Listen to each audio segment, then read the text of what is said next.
Өмірде өткен ұлы аналарымыздың, жеңіс әжеміздің қолы өнерлі болсын, негелі болсын, ел жұртының ата-анасының мақтанышы болсын. Ал тұсауыңды кезейік, күлмеуіңді шешейік. Ал тамаша, мінекей Намирис қызымыздың тұсауы кесілді, күрмеуі шешілді. Қошемет бар ма? Тәй басып келе жатыр мінекей Намирис қызымыз. Енді отырсақ.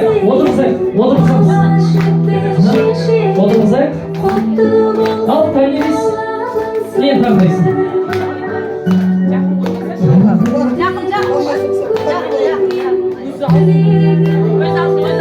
Өз алсын. Үлкен қыз ғой, өз алсын. Кітап қалды. Ой, тамаша, керемет, мінекей. Кітап қалды. Құдай қаласа оқымысты болсын. Ақының қыз болсын. Тамаша, қошемет ұрып қояйық. Кітапты таңдады. Намирис қызымыз.